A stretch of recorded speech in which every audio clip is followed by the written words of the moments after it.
Di awal cerita, kita diperkenalkan dengan seorang petinju muda bernama Kim Gon-woo. Ia dikenal sebagai sosok yang tenang, meskipun hampir setiap hari menjalani latihan tinju yang keras. Saat ini, Gon-woo bekerja sebagai kurir, dan dulunya ia adalah seorang marinir saat menjalani wajib militer. Kini, Gon-woo tinggal bersama ibunya setelah sang ayah meninggal. Namun, alih-alih meninggalkan warisan, ayahnya justru meninggalkan banyak utang. Bahkan, uang asuransi pun tidak cukup untuk melunasinya, sehingga ibunya, Yoon So-yeon, masih harus menanggung beban tersebut.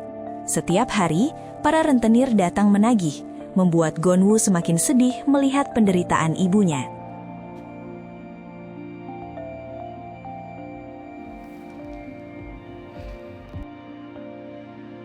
Di sisi lain, kondisi Korea Selatan saat itu juga tengah terpukul akibat pandemi COVID-19. Banyak proyek pembangunan terbengkalai dan tak sedikit perusahaan konstruksi yang bangkrut. Salah satunya adalah perusahaan milik Minbum yang terpaksa menghentikan pembangunan hotel karena kekurangan dana. Dalam rapat darurat, Minbum akhirnya bertemu dengan Kim Myong-gil, pemilik perusahaan rentenir Smile Capital. Awalnya, ia ragu untuk bekerja sama. Namun setelah mengetahui bahwa Kim Myong-gil pernah membantu perusahaan ayahnya di masa lalu, ia mulai percaya. Kim Myong-gil pun menawarkan investasi besar sebesar 100 miliar won dengan syarat hotel tersebut harus dilengkapi kasino dan bar. Sementara itu, Gon-woo mengikuti sebuah turnamen tinju dengan harapan bisa melunasi utang keluarganya. Di sana, ia bertemu dengan petinju muda lain bernama Woo Jin. Keduanya sama-sama tampil dominan sepanjang pertandingan hingga akhirnya bertemu di babak final. Berbeda dengan Gon-woo yang tenang, Woo Jin terlihat lebih percaya diri dan menganggap dirinya bisa menang dengan mudah. Namun pada akhirnya Gon-woo keluar sebagai juara. Dari kemenangan itu, Gon-woo mendapatkan hadiah sebesar 10 juta won yang langsung ia gunakan untuk membayar sewa toko milik ibunya. Gon-woo mengajak Woo Jin makan bersama. Awalnya, Woo Jin menolak karena mengira Gon-woo hanya merasa kasihan padanya. Namun setelah didesak, ia akhirnya menerima ajakan tersebut. Dari pertemuan itu, persahabatan mereka pun mulai terjalin. Mereka saling berbagi cerita tentang keluarga masing-masing, dan Woo Jin pun kagum melihat Gon-woo yang hanya memakai sedikit uang hadiahnya untuk diri sendiri, sementara sisanya diberikan kepada sang ibu. Dari obrolan itu juga, mereka menyadari bahwa keduanya sama-sama pernah menjadi marinir. 필승! 1216입니다! 경례 받으시면 않겠습니다! Di sisi lain, anak buah Kim Myong-gil mulai bergerak mencari korban. Mereka menawarkan pinjaman berbunga rendah kepada toko-toko yang sepi akibat pandemi. Salah satu yang tergiur adalah Yoon So-yeon, ibu Gon-woo. Meski sempat curiga, ia tetap menerima tawaran tersebut karena terdesak kebutuhan. Sementara itu, Kim Gon-woo sedang berjalan menuju tempat tinggal Woo Jin. Di tengah perjalanan, ia melihat seorang pria dikejar sosok misterius. Niat membantu justru membuat Gon-woo ikut terseret, dan ternyata sosok tersebut adalah seorang wanita bernama Kim Hyun-ju. Hyun-ju diketahui bekerja untuk Choi Tae-ho, seorang pebisnis di bidang pinjaman. Namun berbeda dari rentenir pada umumnya, Choi Tae-ho meminjamkan uang tanpa bunga, bahkan seringkali tidak menuntut pengembalian karena tujuannya murni membantu orang. Sikap ini membuat Hyun-ju kesal karena bisnis mereka tak pernah untung, sementara Choi Tae-ho justru hanya khawatir Hyun-ju terlibat masalah. Saat melihat tangan Hyun-ju terluka, Choi Tae-ho langsung menghubungi mantan anak buahnya, Moon Gwang-mu, untuk mencarikan bodyguard yang bisa melindunginya. Di tempat lain, Kim Myong-gil dan anak buahnya berpesta merayakan keberhasilan mereka memikat Minbum. Ternyata, ada orang dalam dari perusahaan Hong yang berkhianat dan menjadi penghubung. Sebagai imbalan, ia mendapat emas batangan, apalagi ia juga berhasil membantu melobi wali kota agar proyek hotel tersebut dilengkapi kasino dan bar. Pada saat yang sama, anak buah Smile Capital yang dipimpin oleh Kim Jun-min mulai menagih utang ke toko milik ibu Gon-woo. Barulah terungkap bahwa dalam kontrak tertulis bunga 10% harus dibayar hanya dalam 24 jam. So-yeon yang tidak menyadari hal itu langsung terkejut. Sementara Jun-min menuduhnya melanggar perjanjian. Dalam keadaan panik, So-yeon segera menghubungi Gon-woo. Mendengar hal itu, Gon-woo langsung bergegas pulang. Setibanya di sana, ia tanpa ragu menghajar para penagih dari Smile Capital.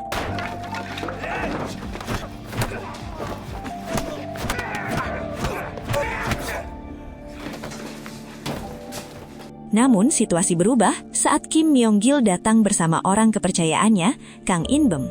Gon-woo mencoba melawan, tetapi In-beom ternyata jauh lebih kuat. Dalam waktu singkat, Gon-woo berhasil dilumpuhkan. Melihat kemampuan Gon-woo, Kim Myong-gil sempat berniat merekrut Gon-woo. Namun tawaran itu ditolak mentah-mentah yang justru membuat Kim tersinggung. Tanpa ampun, ia kemudian melukai wajah Gon-woo dengan kejam. Tak lama setelah kejadian itu, Kim Gon-woo dilarikan ke rumah sakit dan harus menerima 30 jahitan di wajahnya. Dokter menyarankan operasi agar bekas luka tidak permanen, namun Gon-woo menolaknya karena keterbatasan biaya. Woo Jin sempat menyarankan melapor ke polisi, tapi Gon-woo sudah lebih dulu diancam oleh Kim Myong-gil yang mengancam keselamatan ibunya jika masalah ini dibongkar. Keduanya kemudian meneliti kontrak dari Smile Capital dan menemukan klausul tersembunyi dengan bunga yang mencekik, bahkan bisa berlipat ganda setiap minggu. Akibatnya, utang yang awalnya 50 juta won melonjak menjadi 100 juta won. Sebagai sahabat, Woo Jin mencoba membantu dengan meminjam uang dari mantan bosnya. Awalnya mereka lega karena permintaan disetujui. Namun ternyata ada syarat, mereka harus menjadi penagih utang. Tawaran itu langsung ditolak. 돈 벌려고 약한 사람들 때리는 거 깡패야. 우리 복서잖아. Di sisi lain, Kim Hyun-ju diam-diam mengawasi pergerakan anak buah Kim Myong-gil. Dari pengamatannya, ia mengetahui bahwa Smile Capital mengumpulkan data utang dari seluruh Korea dan menggunakan identitas para tunawisma. Identitas itu dicuri dan dijadikan nama dalam pinjaman ilegal tanpa sepengetahuan pemiliknya. Kembali ke Gon-woo dan Woo Jin, mereka bertemu dengan Moon Gwang-mu. Mengingat pesan dari Choi Tae-ho, Gwang-mu menyarankan keduanya untuk menemui Choi Tae-ho yang dikenal bisa membantu tanpa bunga. Keesokan harinya, mereka datang ke sebuah restoran sushi dengan penjagaan ketat. Namun hanya Gon-woo yang dipanggil untuk wawancara. Dengan jujur, ia menceritakan kondisi dirinya dan ibunya yang membuat Choi Tae-ho tersentuh. Meski sempat ragu karena sifat Gon-woo yang pendiam, ia juga melihat kegigihannya dan akhirnya menerima Gon-woo. Malam harinya, saat Gon-woo makan bersama ibunya dan Woo Jin, tiba-tiba seseorang datang membawa uang 100 juta won. Orang itu mengaku sebagai utusan Choi Tae-ho. Ternyata, Gon-woo telah diterima bekerja, dan uang tersebut adalah gajinya untuk 2 tahun ke depan. Hal ini membuat Gon-woo sangat lega karena akhirnya bisa melunasi utang ibunya. Sementara itu, Min-beom kembali bertemu dengan Kim Myong-gil. Kali ini ditemani sepupunya yang seorang polisi. Pertemuan itu berlangsung penuh kecurigaan. Min-beom lah sudah mabuk akhirnya mengungkap bahwa ia tahu Smile Capital tidak memiliki dana 100 miliar won. Bahkan ia mengaku sudah mendapatkan investasi dari pihak lain. Di waktu yang sama, Gon-woo memulai hari pertamanya bekerja untuk Choi Tae-ho. Woo Jin pun ikut berharap direkrut, dan berkat kebaikan Choi, ia diizinkan bergabung. Namun Gon-woo belum sepenuhnya resmi diterima. Ia diminta untuk mendapatkan persetujuan dari Hyun-ju terlebih dahulu. Sambil menunggu, mereka melihat-lihat toko buku milik Choi Tae-ho. Tanpa sengaja, Woo Jin menjatuhkan sebuah buku yang ternyata berisi uang miliaran won, membuat mereka terkejut. Tak lama kemudian, Hyun-ju datang dan langsung menolak kehadiran mereka karena merasa tidak butuh pengawal. Namun Woo Jin terus mencoba meyakinkannya, sementara Gon-woo mengingat bahwa mereka pernah bertemu sebelumnya dan memohon kesempatan. Awalnya Hyun-ju tetap menolak, tetapi setelah mendengar masalah Gon-woo dengan Smile Capital, ia mulai tertarik. Bukan karena simpati, melainkan karena ia memang sedang menyelidiki perusahaan tersebut. Ia pun mengajak Gon-woo dan Woo Jin untuk ikut memantau pergerakan Smile Capital, khususnya orang kepercayaannya, Kim Jun-min. Pada malam hari, mereka bertiga mengikuti mobil anak buah Smile Capital hingga ke sebuah mall yang sudah tutup. Di sana mereka menemukan banyak tunawisma yang tidur terlantar. Gon-woo dan Woo Jin menyusup untuk mengamati, sementara Hyun-ju menunggu di mobil. Dari penyelidikan itu, terungkap bahwa Smile Capital menipu para tunawisma dengan dalih bantuan pemerintah, lalu mencuri identitas mereka untuk digunakan dalam praktik pinjaman ilegal tanpa sepengetahuan pemiliknya. Menurut Hyun-ju, mereka tidak dapat menyelamatkan mereka. Tapi Gon-woo tidak tega melihat seorang tunawisma lanjut usia yang disiksa di depan matanya. Kim Gon-woo tak tinggal diam. Ia langsung turun tangan dan menghajar anak buah Smile Capital. Tanpa disangka, pria yang ia lawan ternyata orang yang sebelumnya dikejar oleh Kim Hyun-ju. Saat melihat topi Gon-woo yang mirip dengan milik Hyun-ju, pria itu langsung curiga dan memilih kabur. Gon-woo pun segera menyelamatkan sang kakek. Hyun-ju kesal karena targetnya berhasil lolos. Ia menganggap Gon-woo dan Woo-jin telah merusak rencananya, bahkan sempat memutuskan untuk tidak bekerja sama lagi. Meski Woo-jin mencoba menjelaskan, Hyun-ju tetap tak menggubris. Hingga akhirnya, Gon-woo menunjukkan luka di wajahnya akibat ulah bos Smile Capital. Melihat itu, Hyun-ju mulai berubah pikiran dan meminta mereka kembali keesokan harinya. Yang berarti kerjasama masih berlanjut. Masalah ternyata belum selesai. Pria yang kabur tadi adalah Yang Jae-myung. Ia segera melaporkan kejadian tersebut kepada Kim Jun-min dan mencurigai dirinya sedang diikuti oleh orang suruhan Choi Tae-ho karena ia sendiri merupakan klien yang menunggak utang. Jun-min dan Jae-myung mendatangi toko buku milik Choi Tae-ho. Beruntung, Hyun-ju yang memantau CCTV langsung bertindak cepat dengan menutup toko dan mematikan listrik, sehingga mereka tidak menemukan apapun. Awalnya, Hyun-ju mengira keberadaan mereka diketahui karena Gon-woo dan Woo-jin dibuntuti. Namun kemudian Gon-woo menyadari bahwa topi yang ia pakai, yang sama dengan milik Hyun-ju, menjadi penyebab kecurigaan. Tak lama kemudian, Choi Tae-ho datang dan menegur Hyun-ju karena masih terlibat dengan Smile Capital. Hyun-ju menjelaskan bahwa perusahaan itu telah memakan banyak korban, termasuk Gon-woo. Dari situ, Choi Tae-ho mulai mencari tahu siapa dalang di balik Smile Capital. Ia pun terkejut saat mengetahui bahwa pemiliknya adalah Kim Myong-gil, mantan anak buahnya sendiri di masa lalu. Terungkap bahwa dulu Choi Tae-ho pernah menjalankan bisnis rentenir, namun ia memilih menutupnya dan bahkan menghapus semua utang kliennya. Suatu malam, kantornya disusupi oleh Kang In-bom dan seorang rekannya yang mencoba membobol brankas. Choi Tae-ho sempat melawan, hingga akhirnya berhadapan langsung dengan Kim Myong-gil. Ia berhasil melukai wajah Kim, namun keadaan berbalik saat In-bom menyerangnya. Insiden itu membuat Choi Tae-ho lumpuh. Sementara itu, Kim membawa kabur seluruh asetnya dan membakar kantor untuk menghilangkan jejak. Sejak saat itu, Choi Tae-ho hidup berbeda. Mengetahui masa lalunya kembali menghantuinya, ia berniat memindahkan seluruh isi toko bukunya dan memperingatkan Hyun-ju agar menjauh, karena ia tahu betapa kejamnya Kim Myong-gil. Di sisi lain, Kim Myong-gil mulai bergerak membalas dendam kepada Min-bum setelah kerjasama mereka dibatalkan. Ia mengirim Im Jang-do dan anak buahnya untuk mengancam Min-bum. Dengan kejam, mereka menekan Min-bum dan bahkan mengancam menyebarkan kelemahannya untuk menghancurkan reputasinya. Sementara itu, Kim juga menyiapkan rencana cadangan. Ia menyimpan sekitar 160 batang emas, masing-masing bernilai ratusan juta won, dan berniat kabur ke Vietnam jika bisnisnya gagal. Di waktu yang sama, Hyun-ju bersama Gon-woo dan Woo-jin terus menyelidiki kasus pencurian identitas tunawisma. Mereka bahkan bersiap menangkap Yang Jae-myung. Namun tanpa mereka sadari, Smile Capital sudah lebih dulu menyusun jebakan. Saat rekan Hyun-ju dikepung, ia panik dan segera menghubungi Choi Tae-ho untuk meminta bantuan, menandakan konflik besar akan segera terjadi. Sementara itu, Kim Gon-woo dan Woo-jin hampir berhasil mengalahkan seluruh preman Smile Capital dengan tangan kosong. Tak lama kemudian, Kim Hyun-ju ikut turun tangan membantu, hingga akhirnya mereka bertiga berhasil lolos dari kepungan dan melarikan diri. Namun tanpa disadari, di saat yang sama, Yang Jae-myung mendapat perintah untuk menculik ibu Gon-woo. Beruntung, aksi itu digagalkan oleh seorang pria misterius yang dengan kejam melumpuhkan Jae-myung. Orang misterius tersebut ternyata adalah anak buah Choi Tae-ho. Ia kemudian membawa ibu Gon-woo ke tempat aman di rumah Choi Tae-ho. Mengetahui kejadian ini, Choi Tae-ho murka dan memperingatkan semua anak buahnya, terutama karena ia sangat mengkhawatirkan Hyun-ju. Ia pun melarang mereka lagi ikut campur dalam urusan Smile Capital, karena kini ia sendiri yang akan turun tangan membalas Kim Myong-gil. Keesokan harinya, Kim Myong-gil menjenguk anak buahnya yang terluka parah dan berusaha mencari tahu siapa pelakunya. Satu-satunya petunjuk hanyalah kemampuan orang itu yang sangat ahli menggunakan pisau. Sosok tersebut adalah Hwang Yang-jung, seorang chef sushi sekaligus orang kepercayaan Choi Tae-ho. Bersama rekannya, Lee Du-yong, ia mulai bergerak menjalankan rencana. Setelah berdiskusi, mereka membagi tugas. Yang Jung akan memburu Im Jang-do, sementara Du-yong mengejar Kim Jun-min. Sebelum itu, mereka harus memindahkan seluruh uang milik Choi Tae-ho dari toko buku. Tugas ini diberikan kepada Hyun-ju, Gon-woo, dan Woo-jin karena dianggap mampu menjalankannya. 2 hari kemudian, ketiganya mulai menjalankan misi tersebut.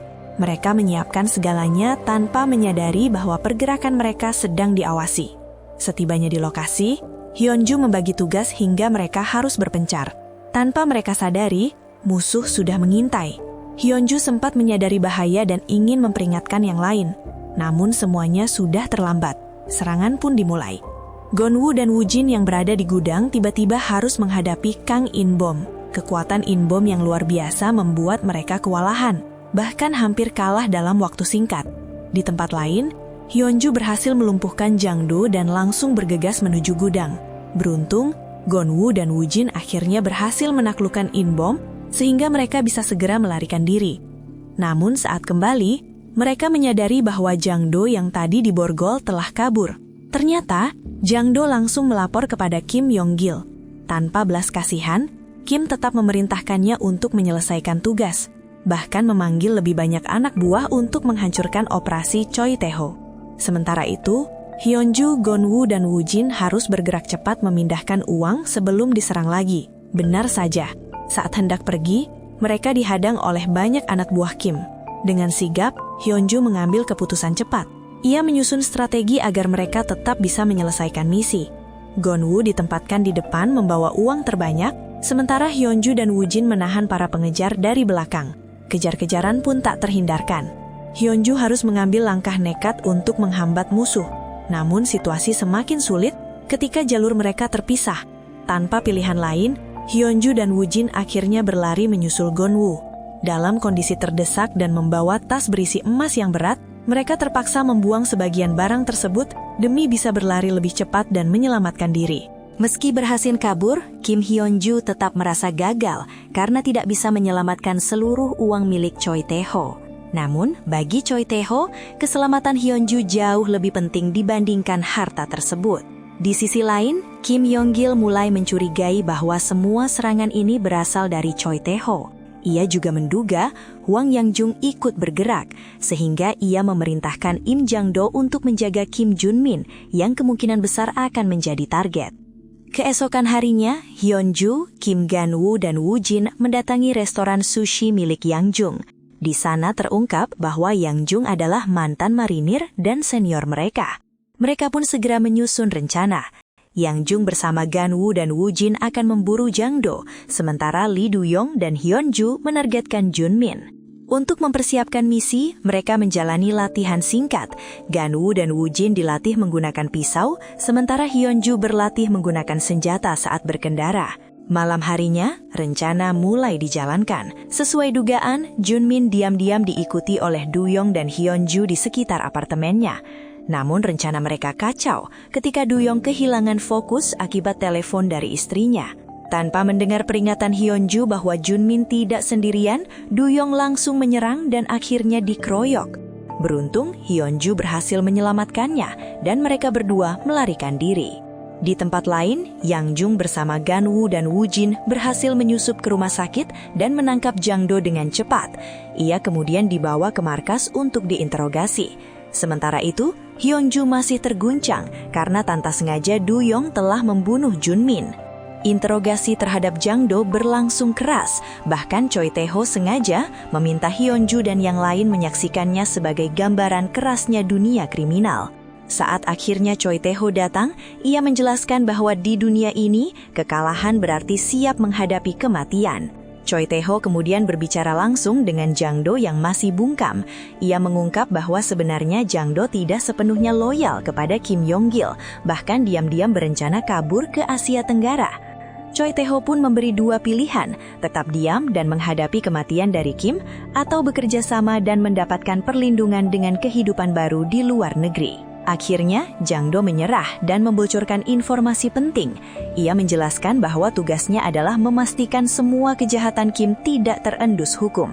Ia juga mengungkap bahwa orang paling dipercaya Kim adalah Kang In-bom yang rela mempertaruhkan nyawanya. Selain itu, Kim Yong-gil memiliki brankas rahasia yang bisa dihancurkan untuk menghilangkan jejak, serta rencana merebut proyek hotel milik Min Bum untuk dijadikan kasino dan bar. Sebagai tekanan, Kim bahkan menyimpan video rahasia yang bisa menghancurkan reputasi Min Bum jika ia ternolak bekerja sama. Di sisi lain, Kim Yong-gil bersama anak buahnya mendatangi rumah sakit untuk memeriksa CCTV terkait penculikan Im Jang-do. Karena rekamannya tidak jelas, ia berniat mengakses CCTV jalanan. Namun petugas menyarankan agar melalui pihak kepolisian. Kim langsung menemui Min Bum dan mengancamnya agar mempertemukannya dengan sepupunya, polisi bernama Min Gang-yong. Ia memberi waktu 5 jam atau video rahasia Min Bum akan disebarkan ke publik. Sementara itu, Choi Tae-ho dan Kim Hyun-ju pulang setelah interogasi. Choi Tae-ho berjanji akan mengajak Hyun-ju berlibur ke Roma setelah semua masalah selesai, sebagai bentuk apresiasi atas kerja kerasnya. Malam harinya, anak buah Choi Tae-ho merayakan keberhasilan mereka. Namun Kim Gun-woo memilih tidak minum karena ingin menjaga fisiknya sebagai atlet. Di luar, Lee Du-yong dan Hwang Yang-jung berbincang hingga Yang-jung mengetahui Du-yong sudah menikah dan akan segera menjadi ayah. Khawatir akan keselamatannya, Yang-jung menyuruh Du-yong pulang menemani istrinya. Di waktu yang sama, Choi Tae-ho menceritakan kepada Gun-woo alasan ia sangat melindungi Hyun-ju. Dulu, orang tua Hyun-ju meninggal karena terlilit utang rentenir, sehingga ia merawatnya seperti keluarga sendiri. Kini dengan kehadiran Gun-woo dan Woo-jin, Hyun-ju perlahan kembali ceria. Bahkan, Choi Tae-ho berencana membangun arena tinju untuk Gun-woo sekaligus telah memberinya 100 juta won. Gun-woo pun berjanji akan menyelesaikan misi dan menjatuhkan Kim Yong-gil. Sementara itu, Min Gang-yong berhasil menemukan lokasi terakhir kejadian yang melibatkan Kim Jun-min. Informasi tersebut segera sampai ke Kim Yong-gil yang langsung bergerak ke lokasi, tempat Jang-do sebelumnya diinterogasi. Di sana, anak buahnya menemukan tanda pengenal milik Du-yong yang menjadi petunjuk penting. Tak lama kemudian, Kim dan anak buahnya menuju rumah Du-yong. Mereka berpura-pura bertamu untuk memastikan keberadaannya. Saat istrinya hampir membuka pintu, Du-yong menyadari bahaya tersebut. Ia segera meminta istrinya tetap di kamar dan menghubungi polisi. Setelah memastikan istrinya aman, Du-yong menghadapi para penyerang seorang diri. Pertarungan sengit pun terjadi, namun karena kalah jumlah, ia perlahan terdesak. Tak lama, Kim Yong-gil datang dan langsung menekan Du-yong untuk mengungkap lokasi Jang-do. Bahkan, ia mengancam keselamatan istri Du-yong jika tidak segera bicara. Di sisi lain, Choi Tae-ho sedang sarapan bersama orang-orang kepercayaannya. Ia kemudian menanyakan rencana Yoon So-yen yang ingin pindah ke panti asuhan sebagai juru masak. Meski berat, So-yen akhirnya memutuskan pergi demi keselamatan. Dengan hati yang berat, Gun-woo pun mengantarkan ibunya ke sana. Sementara itu, Hwang Yang-jung datang ke restorannya yang masih sepi. Tiba-tiba Kim Yong-gil muncul dan mengancamnya. Ia mengaku sudah mengetahui lokasi Im Jang-do melalui Lee Du-yong, seolah-olah Du-yong telah berkhianat. Namun itu hanyalah tipuan. Karena Yang-jung tidak percaya, Kim langsung mengajaknya bertarung. Tanpa disadari, Kim sudah siap dengan berbagai trik, termasuk senjata tersembunyi dan pelindung tubuh, hingga akhirnya Yang-jung terpaksa kalah. Di saat yang sama, anak buah Kim menyerbu rumah Choi Tae-ho. Woo-jin yang baru bangun langsung menyadari situasi berbahaya itu dan memberitahu Choi Tae-ho. Saat Choi hendak mengambil senjata, Woo-jin berusaha menahan para penyerang seorang diri. Namun karena kalah jumlah, ia akhirnya kewalahan dan kehabisan tenaga. Di sisi lain, Choi Tae-ho sempat melawan dan menembak beberapa penyerang, tetapi akhirnya berhasil dilumpuhkan oleh Kang In-bum. Tak lama kemudian, Kim Yong-gil datang dan tanpa ragu menghabisinya. Sementara itu, Gun-woo yang baru mengantar ibunya terkejut melihat rumah Choi Tae-ho sudah terbakar. Bersama Kim Hyun-ju, ia segera mencari keberadaan yang lain. Hyun-ju akhirnya menemukan Choi Tae-ho, namun sayangnya ia sudah tidak bernyawa. Di tempat yang sama, Gun-woo menemukan Woo-jin dalam kondisi sekarat. Tanpa membuang waktu, Gun-woo segera membawa Woo-jin ke rumah sakit. Kondisinya yang kritis membuat dokter kesulitan menanganinya. Dalam kepanikan, Gun-woo dengan sukarela mendonorkan darahnya, melakukan apapun demi menyelamatkan sahabatnya. 형만 더 태우게 해주세요. 진짜 부탁드려요. 안 돼요. 해야 돼요. 진짜 부탁드려요. 여기 준비해주세요.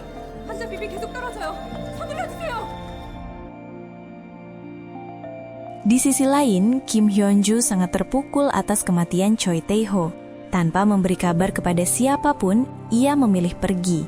Sementara itu, Kim Gon-woo akhirnya mendapat kabar bahwa operasi Woo-jin berhasil, meski Woo-jin masih harus menjalani pemulihan intensif. Beberapa bulan setelah kejadian tersebut, Woo-jin telah pulih dan kini tinggal bersama Gon-woo di sebuah rumah kecil di desa, bersembunyi dari Kim Myong-gil. Meski aman, mereka tidak tinggal diam. Keduanya terus berlatih untuk menjadi lebih kuat dengan tujuan membalas kematian Choi Tae-ho. Rumah itu ternyata milik Oh In-muk, mantan asisten Choi Tae-ho. Ia kagum dengan tekad Gon-woo dan Woo-jin, namun tetap melarang mereka membalas dendam karena khawatir mereka akan kehilangan nyawa. Suatu hari, In-muk mengunjungi makam Choi Tae-ho dan menemukan surat dari Hyun-ju yang mengabarkan bahwa ia berada di Roma, Italia, seolah ingin mewujudkan janji lama Choi Tae-ho. Tak lama setelah itu, In-muk justru berubah pikiran dan mengajak Gon-woo serta Woo-jin untuk kembali menghadapi Kim Myong-gil. Ia bahkan membekali mereka dengan biaya perjalanan ke Seoul serta menjamin tempat tinggal. Tempat tersebut adalah apartemen milik cucunya, Oh Da-min. Selain itu, In-muk juga meminjamkan mobil peninggalan Choi Tae-ho untuk mendukung misi mereka. Sesampainya di Seoul, Gon-woo dan Woo-jin mulai mencari sekutu. Mereka terlebih dulu menemui mantan bos Woo-jin, namun pria itu menolak membantu karena takut berurusan dengan Smile Capital yang terkenal kejam. Tak menyerah, mereka kemudian menemui Moon Gwang-mu, berharap masih ada loyalitas dari mantan anak buah Choi Tae-ho. Namun kondisi Gwang-mu juga sedang terpuruk, kantornya hancur dan ia terlilit utang. Dalam pertemuan itu, Gon-woo mengabarkan bahwa Choi Tae-ho telah tewas di tangan Kim Myong-gil. Kabar tersebut membuat Gwang-mu sangat terkejut dan terpukul. Tak menyangka sosok baik seperti mantan bosnya harus berakhir tragis. Setelah bertemu Moon Gwang-mu, Gon-woo dan Woo-jin kembali mengintai Yang Jae-myung yang masih menjalankan aksinya mencari korban tunawisma. Mereka pun menangkap Jae-myung untuk diinterogasi. Meski awalnya canggung karena belum berpengalaman, situasi berubah saat Jae-myung justru dengan sukarela memberikan informasi. Ia ternyata memiliki dendam pribadi terhadap Junmin dan mengungkap bahwa Junmin sebenarnya masih hidup. Ia juga menjelaskan bahwa Smile Capital masih berseteru dengan Minbum terkait proyek hotel, karena Minbum terus menunda kerjasama. Hal ini membuat Kim Myong-gil semakin brutal, apalagi kini ia memiliki orang dalam baru di kepolisian setelah kepergian Im Jang-do. Berbekal informasi itu, Gon-woo dan Woo-jin mencoba menghubungi Minbum melalui media sosial, menawarkan bantuan untuk menjatuhkan Kim Myong-gil. Di waktu yang sama, Minbum sedang kembali ditekan oleh Kim Myong-gil untuk segera menandatangani kontrak. Namun setelah pulang, ia membaca pesan dari Gon-woo dan tertarik untuk bertemu. Ia pun mengundang mereka makan malam. Dalam pertemuan itu, Minbum menggunakan cara yang sama seperti sebelumnya, mengajak minum agar bisa saling jujur. Awalnya Gon-woo menolak, namun akhirnya ia yang minum demi menghormati Minbum. Sementara Woo-jin belum bisa karena kondisi pemulihannya. Tak disangka, Gon-woo memiliki toleransi alkohol yang tinggi, bahkan tetap sadar saat Minbum sudah mabuk. Hal ini justru membuat Minbum semakin percaya kepada mereka. Akhirnya mereka bertiga menyusun rencana untuk menjatuhkan Kim Myong-gil. Min Gang-yong juga ikut membantu dengan menyewa tim hacker dan seorang detektif. Rencananya adalah meretas ponsel Kim untuk menghapus video ancaman milik Minbum, sekaligus mengincar akses ke brankas rahasia Kim yang bisa dikendalikan lewat ponsel tersebut. Hari eksekusi pun tiba. Minbum sengaja mengundang Kim ke hotelnya. Untuk masuk ke ruang pertemuan, setiap orang harus memindai barcode yang diam-diam sudah disusupi sistem peretasan oleh tim hacker. Namun rencana awal terganggu saat diketahui Kim memiliki 2 ponsel. Mereka pun terpaksa menjalankan rencana cadangan. Minbum harus berpura-pura menyetujui kerjasama demi mendapatkan akses langsung ke ponsel Kim. Dengan penuh risiko, akhirnya Minbum meminjam ponsel Kim dan diam-diam menghubungkannya ke jaringan Wi-Fi ruangan menggunakan perangkatnya. Dari situlah tim hacker berhasil masuk dan mengakses data penting di ponsel Kim. Rencana cadangan itu pun berjalan sukses, membuka jalan untuk menjatuhkan Kim Myong-gil dari dalam. Sementara itu, Kim Myong-gil yang tidak menaruh curiga apapun langsung pulang setelah pertemuan. Namun tak lama kemudian, brankas rahasianya tiba-tiba meledak. Ia pun langsung yakin bahwa semua ini berkaitan dengan Choi Tae-ho. Tanpa membuang waktu, Kim segera menghubungi orang dalamnya di kepolisian untuk melacak keberadaan Oh In-muk, asisten Choi Tae-ho. Dari hasil penelusuran, diketahui bahwa ponsel In-muk sempat tertinggal di rumah Choi Tae-ho yang telah terbakar, menjadi petunjuk baru bagi Kim untuk melanjutkan penyelidikannya. Ternyata, orang dalam kepolisian yang membantu Kim Yong-gil adalah Kim Jae-min yang berada dalam satu divisi dengan Min Gang-yong. Tanpa curiga, Gang-yong justru membocorkan bahwa ia sedang menyelidiki Smile Capital dan berencana menangkap Kim. Informasi ini langsung diteruskan Jae-min kepada Kim, membuatnya sadar bahwa lokasi berangkasnya telah bocor, kemungkinan besar dari Im Jang-do. Ia pun yakin masih ada sisa anak buah Choi Tae-ho yang ingin membalas dendam. Namun yang tidak diketahui Gun-woo dan Woo-jin, Kim masih menyimpan video rahasia Min Bum sebagai senjata terakhirnya. Keesokan harinya, anak buah Kim mulai memburu Oh In-mok. Berbekal informasi dari Jae-min, mereka berhasil menemukan dan menculiknya.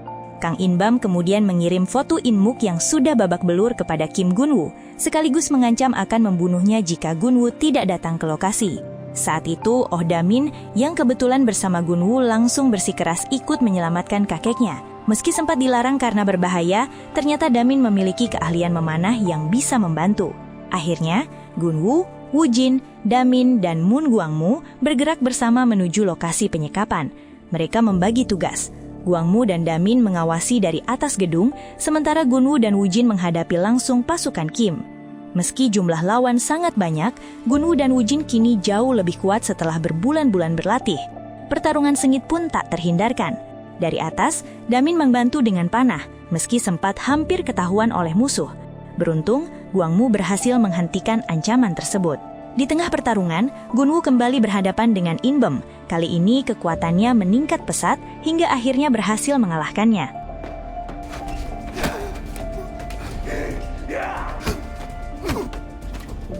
Sementara itu, Woo-jin membantu Gwang-mu melawan para preman dengan penuh amarah, mengingat mereka adalah orang-orang yang dulu hampir membunuhnya. Setelah pertarungan usai, banyak anak buah Kim yang tumbang, beberapa bahkan ditangkap untuk diinterogasi. Dari situlah Gun-woo mendapatkan informasi lokasi In-muk dan segera meminta bantuan Gang-yong untuk menangkap para pelaku. Namun tanpa disadari, Gang-yong kembali menghubungi Jae-min. Informasi tersebut bocor ke Kim Yong-gil yang langsung memindahkan lokasi penyekapan In-muk. Di sisi lain, Gwang-mu mencoba menginterogasi In-bum. Namun, alih-alih berbicara, In-bum memilih mengakhiri hidupnya sendiri, membuat Gwang-mu panik dan kehilangan satu-satunya sumber informasi penting.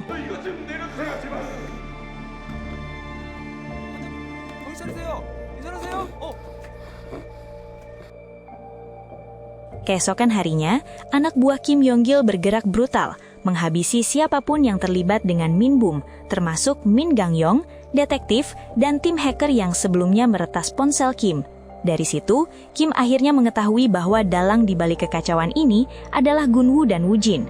Kim pun mengundang mereka ke sebuah lokasi yang ternyata merupakan tempat penyekapan Oh In-muk. Gun-woo dan Woo-jin langsung berhadapan dengan Kim Yong-gil dan Kim Jun-min yang menahan In-muk dalam kondisi lemah. Pertarungan sengit pun terjadi. Meski jumlah lawan banyak, mereka kewalahan menghadapi Gun-woo dan Woo-jin. Kim yang kesal akhirnya mengancam agar mereka berhenti melawan. Namun situasi berubah saat Da-min diam-diam mengikuti mereka dan berhasil menyelamatkan In-muk, sementara Kim memanfaatkan kekacauan untuk melarikan diri. Tak lama kemudian, kasus ini akhirnya terungkap ke pihak kepolisian berkat bukti yang sebelumnya dikumpulkan. Satu persatu anak buah Kim mulai ditangkap, dan Smile Capital pun runtuh. Meski begitu, Min Bum masih merasa cemas karena Kim belum tertangkap dan kemungkinan masih menyimpan video rahasianya. Sementara itu, Kim bersiap kabur sesuai rencananya dengan membawa seluruh hartanya. Satu-satunya yang mengetahui tujuan pelariannya hanyalah Im Jang-do. Gun-woo pun mencoba menghubunginya, dan setelah diberi imbalan, Jang-do akhirnya mau berbicara. Ia mengungkap bahwa Kim berencana kabur ke Vietnam menggunakan kapal laut dengan seluruh kekayaannya yang sudah dikemas dalam sebuah kontainer besar. Dengan informasi tersebut, Gun-woo dan Woo-jin kembali menemui Min Bum. Meski sempat ragu, Min Bum akhirnya setuju memberikan uang kepada Jang-do, dan sebagai balasannya, mereka kini mengetahui rencana pelarian terakhir Kim Yong-gil. Kim Gun-woo dan Woo-jin akhirnya menyusup ke pelabuhan dengan menyamar sebagai Im Jang-do untuk menemukan Kim Yong-gil. Setelah berhasil masuk ke kapal, mereka segera menjalankan rencana. Tak butuh lama, mereka menemukan Kim di dalam kapal, dan pertarungan terakhir pun tak terhindarkan.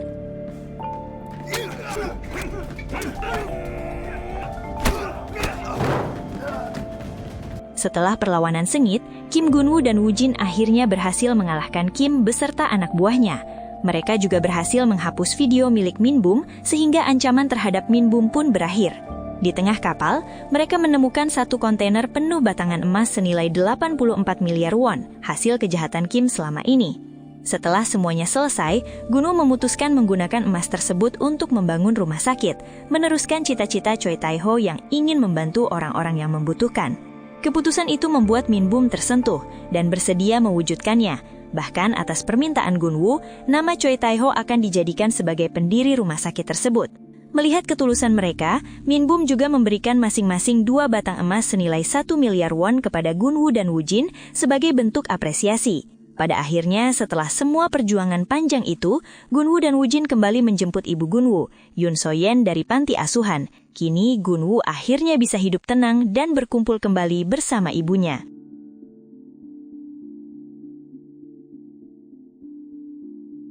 Cerita dibuka 4 tahun setelah season pertama. Gunwoo terlihat cemas menandai kalender, menghitung hari menuju pertandingan perebutan sabuk juara tinju. Woojin, sahabat sekaligus pelatihnya, terus menyemangati dan meyakinkannya bahwa ia pasti bisa menang. Di tengah persiapan, mereka tetap menjalani rutinitas latihan dan membantu ibu Gunwoo, So-yen. Saat mengantar pesanan, seorang pelanggan mengenali Gunwoo sebagai petinju yang sedang naik daun dan menyatakan dukungannya untuk pertandingan nanti. 맛있게 드세요. 예. 네. Hari penimbangan pun tiba. Gunwoo akan menghadapi adik Belovs yang sengaja memicu keributan untuk mengintimidasi. Meski begitu, saat pertandingan dimulai, Gunwoo tetap tenang dan fokus. Di sisi lain, diperkenalkan Baek Jung, seorang gangster yang datang bersama anak buahnya, Taegum dan Manbei, untuk menyaksikan pertandingan tersebut. Pada ronde pertama, Gunwoo kewalahan menghadapi gaya infighter lawannya. Baek Jung justru tidak senang melihat adik Belovs unggul, karena jika menang, utangnya pada Baek Jung bisa terlunasi. Melihat Gunwoo mulai kehilangan kepercayaan diri, Woojin kembali menyemangatinya di sudut ring. Memasuki ronde kedua, Gunwoo bangkit dengan teknik andalannya.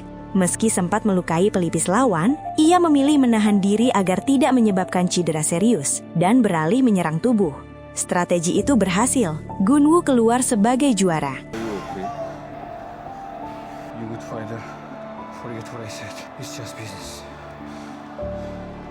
Kemenangan dirayakan sederhana di rumah bersama Woojin. Mereka mengenang masa lalu dan saling berterima kasih. Suasana semakin hangat saat Hong Min Bum datang, membawa rencana pembangunan rumah sakit anak untuk mengenang Pak Choi. Namun, nasib berbeda dialami adik Belovs. Ia dibawa Taegum ke arena pertarungan ilegal milik Baek Jung, Iron Knight Fighting Championship. Karena utang besar, ia dipaksa bertarung dalam kondisi belum pulih. Ironisnya, lawan yang dihadapinya adalah Baek Jung sendiri. Dalam pertarungan brutal yang disiarkan langsung, adik Belovs akhirnya tumbang. Setelah kamera dimatikan, Baek Jung tanpa ampun.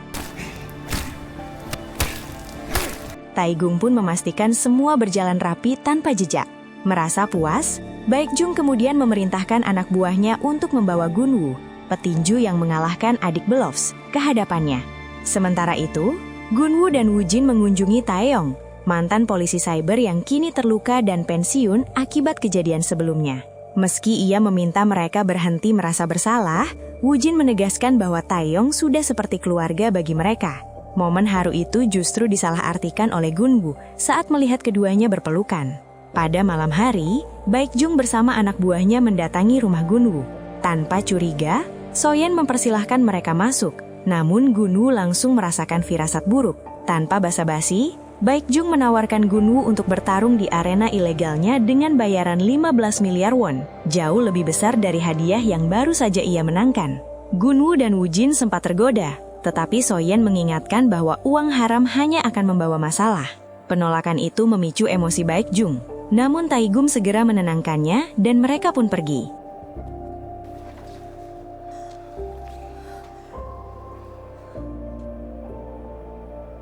Keesokan harinya, Gunwoo dan Woojin mencari informasi dengan menemui Yang Jae-myung, mantan musuh yang kini telah berubah. Sayangnya, ia tidak mengetahui apapun tentang Baek Jung. Woojin mulai khawatir, karena lawan kali ini terasa jauh lebih berbahaya, bahkan sempat meminta bantuan teman lama.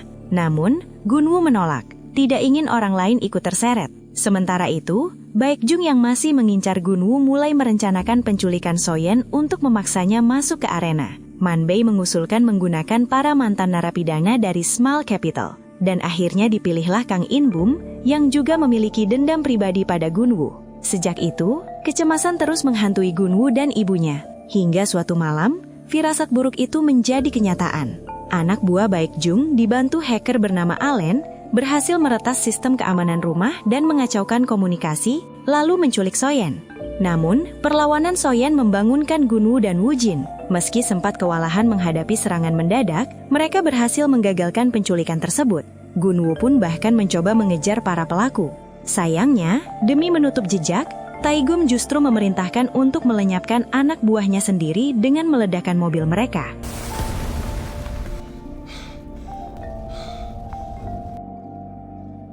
Tak lama setelah insiden tersebut, polisi menjadikan rumah Gunwoo sebagai TKP.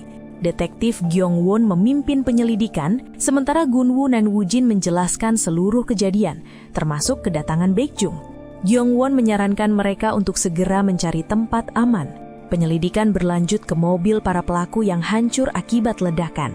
Dari sisa barang bukti, Gyeong-won menemukan indikasi keterlibatan sebuah perusahaan jasa keamanan besar. Di sisi lain, Kang In-bum di penjara tampak meluapkan emosinya.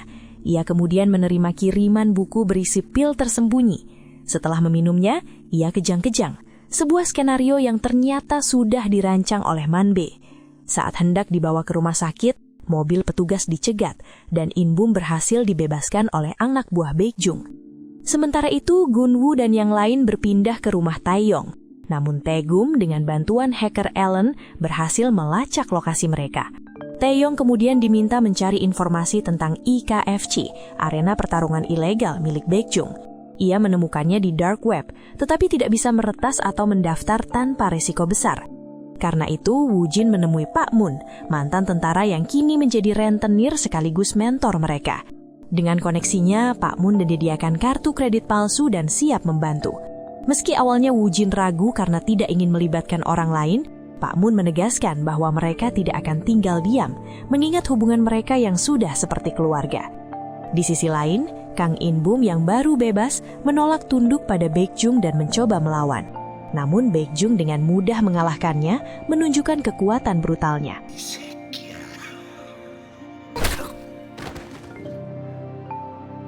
Pak Moon kemudian menyadari mereka sedang diawasi.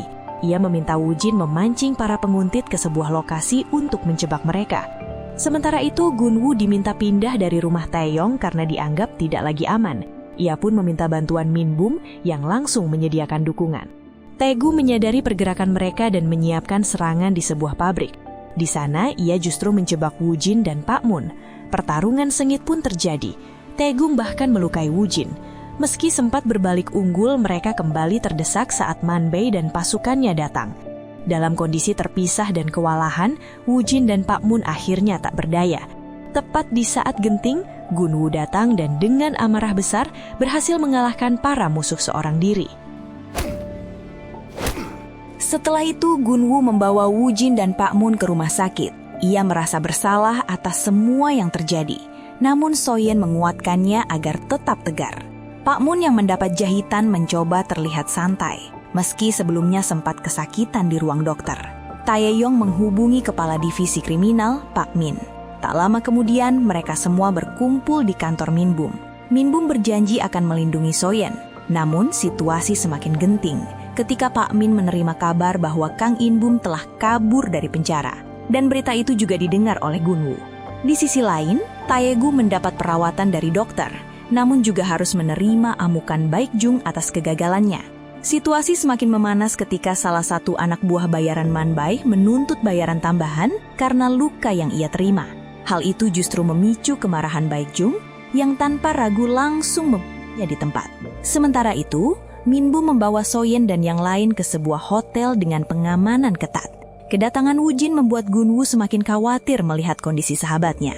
Di waktu yang sama, Pak Moon mendapat informasi dari anak buahnya, Sunbo, yang mencurigai keterlibatan sebuah geng dan bahkan mengetahui lokasi markas mereka.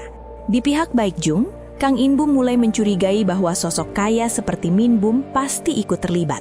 Baek Jung pun memerintahkan anak buahnya untuk menyelidiki hal tersebut. Sementara itu, Man Bai menerima bocoran dari mata-mata di kepolisian, Lee, yang mengungkap rencana pertemuan antara Gyong Won dan Pak Min.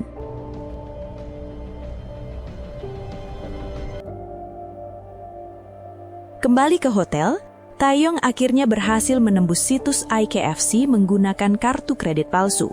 Gunwoo terkejut saat mengetahui dirinya telah dimasukkan secara sepihak ke dalam turnamen ilegal tersebut. Tak lama kemudian, Pak Moon datang bersama Sunbo dan memperingatkan bahwa musuh tidak akan berhenti sampai Gunwoo ikut bertarung di IKFC. Gunwoo berniat bekerja sama dengan polisi. Mereka kemudian menyelidiki markas geng yang menyamar sebagai tempat fitness. Pak Moon langsung mengenali salah satu anggota lama dan nekat masuk.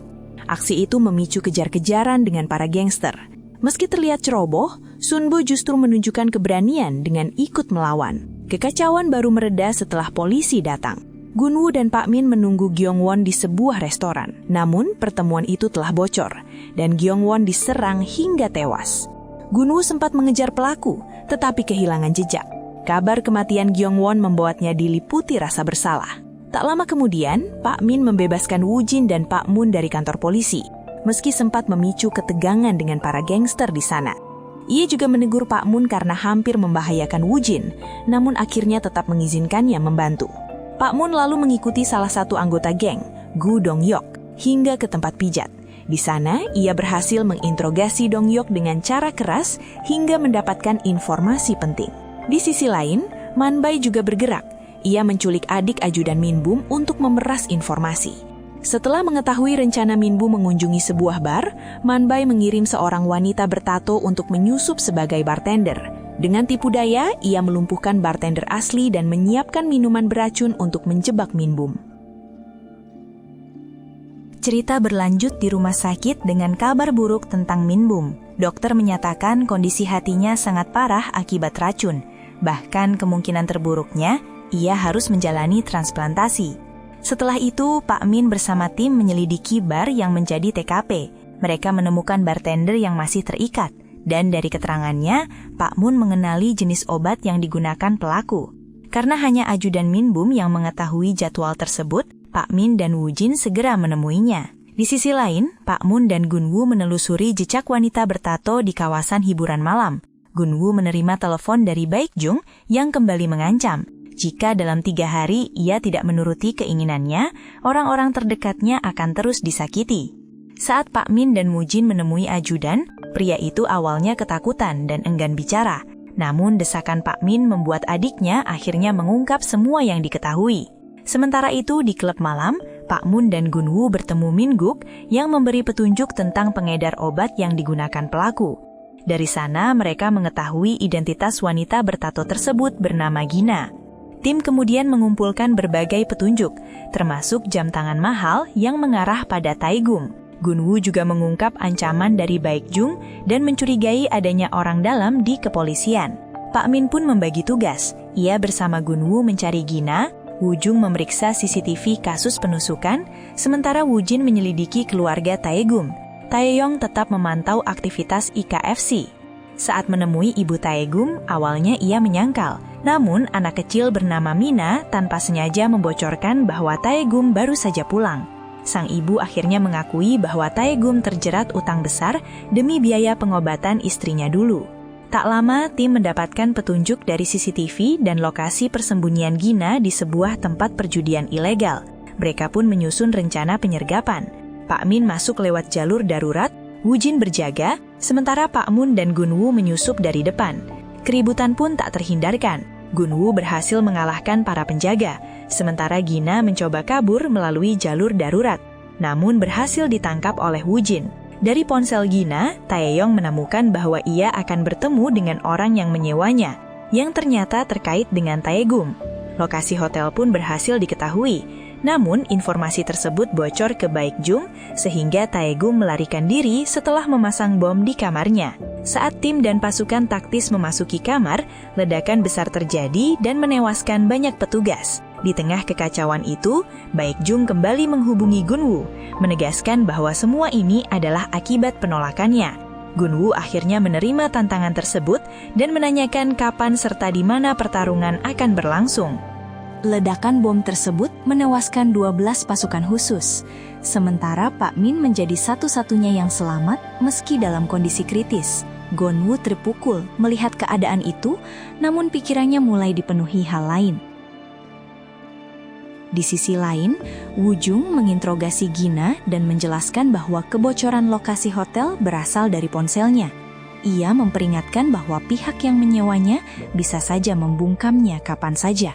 Demi keselamatannya, polisi menawarkan perlindungan, dan Gina akhirnya membuka semua informasi, termasuk jenis racun yang digunakan pada Minbum. Berkat itu, kondisi Minbum mulai membaik. Gina pun dipindahkan ke lokasi aman bersama mereka. Meski begitu, Gunwoo terus menyalahkan dirinya sendiri. Woo-jin berusaha menenangkannya, namun diam-diam Gunwoo telah mengambil keputusan sendiri. Keesokan harinya, Pak Min siuman. Meski mengalami cedera serius, ia langsung kembali bergerak. Di saat yang sama, Taeyong menemukan bahwa jadwal pertarungan Gunwoo di IKFC telah ditentukan. Woo-jin semakin khawatir dan meminta Gunwoo tetap di hotel, tanpa tahu bahwa Gunwoo justru telah menerima tantangan tersebut. Tak lama, Gina menerima pesan dari Man-bai untuk bertemu. Pak Min dan Woo-jung mencoba mengintai dari dekat, namun keberadaan mereka disadari, dan Man-bai memerintahkan anak buahnya untuk menghabisi Gina jika ada kesempatan. Sementara itu, Gunwoo dan Baekjung sama-sama mempersiapkan diri. Para petarung mulai berdatangan ke arena IKFC. Diam-diam, Gunwoo menuju lokasi dan bertemu Baekjung yang memaksanya mengalahkan 2 petarung terlebih dahulu sebelum bisa menantangnya. Pertarungan dimulai. Gunwoo dengan cepat menjatuhkan lawan pertama, lalu mengalahkan lawan kedua tanpa kesulitan berarti. Setelah itu, Baekjung sendiri turun ke arena. Pertarungan sengit terjadi hingga Baekjung berhasil mendaratkan serangan ke titik vital Gunwoo.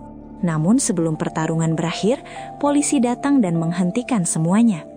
Gunwoo kemudian sadar dalam perawatan. Woo-jin menegurnya, mengingatkan bahwa mereka harus menghadapi masalah bersama. Dari penyelidikan, terungkap masa lalu Baekjung, mantan petinju berbakat yang karirnya hancur setelah kalah kontroversial dan menyerang wasit, hingga akhirnya dipenjara dan menghilang dari dunia tinju. Di sisi lain, Baekjung justru senang karena pertarungan itu menarik perhatian investor. Namun alih-alih mendanai, investor tersebut ingin membeli IKFC dengan syarat Gunwoo atau Scarface dikontrak 3 tahun dan Baekjung harus kalah darinya. Hal ini membuat Baekjung murka karena merasa harga dirinya diinjak-injak. Amarahnya semakin memuncak ketika mengetahui dirinya kini menjadi buronan polisi. Meski begitu, ia tetap terobsesi pada Gunwoo, hingga akhirnya memerintahkan anak buahnya untuk menculik ibu Gunwoo. Man-bai menyadari waktu Baekjung di negara itu semakin sempit. Untuk mempercepat rencananya, ia menyarankan merekrut 3 pembunuh bayaran kelas atas. Namun Baekjung hanya memilih 2. Di saat yang sama, Taegu mendapat kabar bahwa anaknya mengalami kecelakaan. Ia segera menuju rumah sakit tanpa tahu bahwa itu adalah jebakan dari Pak Min. Dalam interogasi, Taegum akhirnya kooperatif setelah dijanjikan perlindungan untuk keluarganya.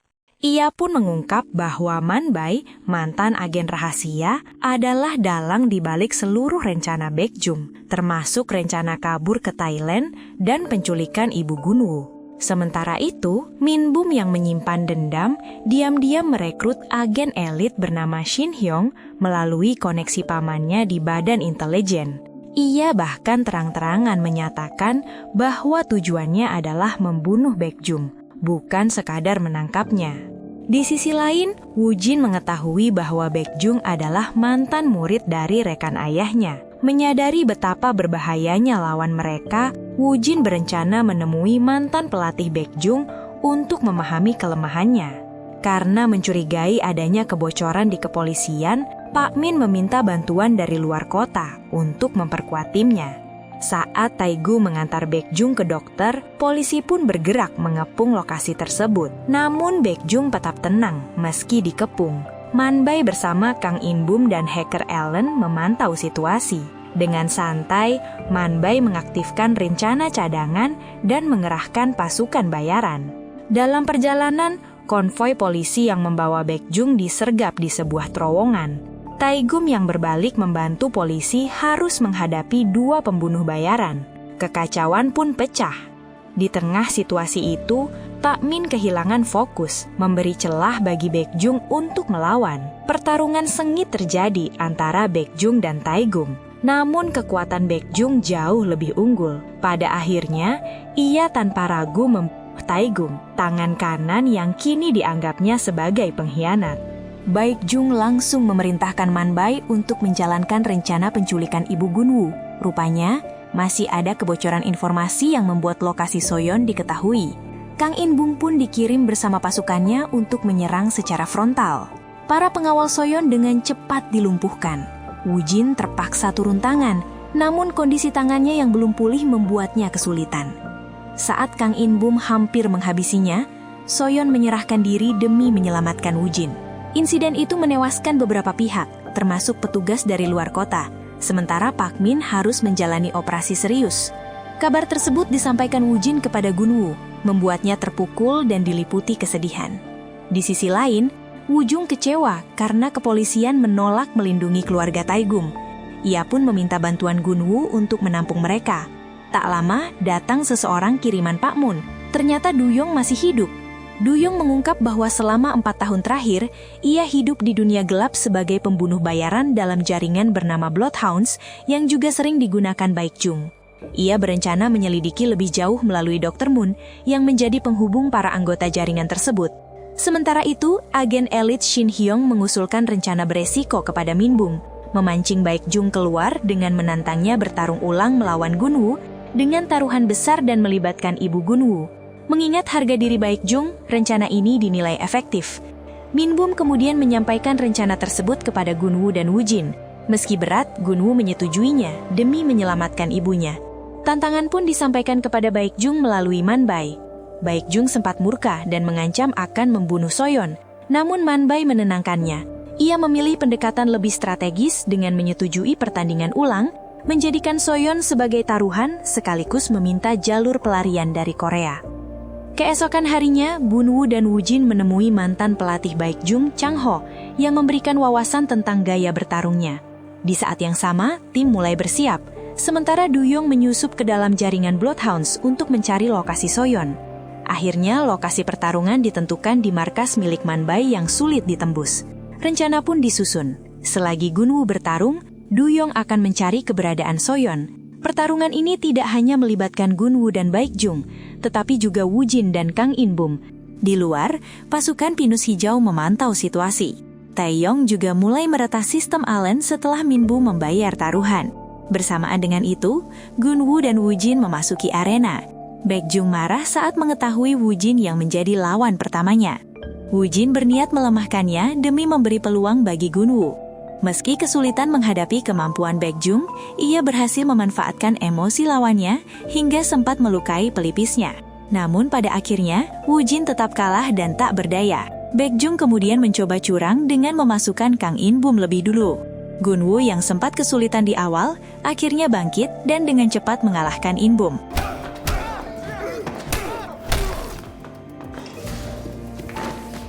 Di sisi lain, Duyong berhasil menemukan Soyeon, namun ternyata itu hanya jebakan.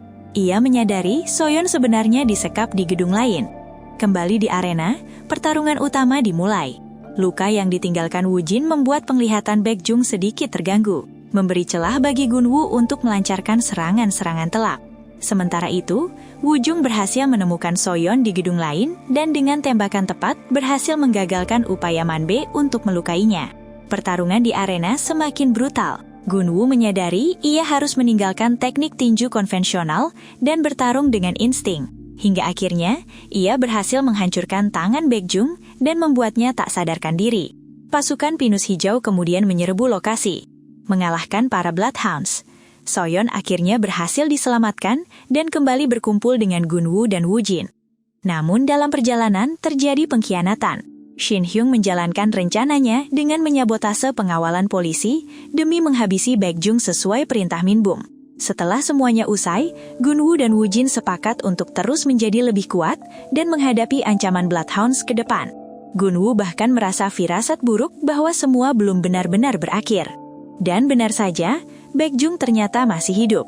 Shin Hyung justru memanfaatkannya untuk memburu target lain di Thailand, seorang buronan narkotika sekaligus dalang IKFC. Ia menyebut mereka sama-sama anjing pemburu, hanya dengan tuan yang berbeda.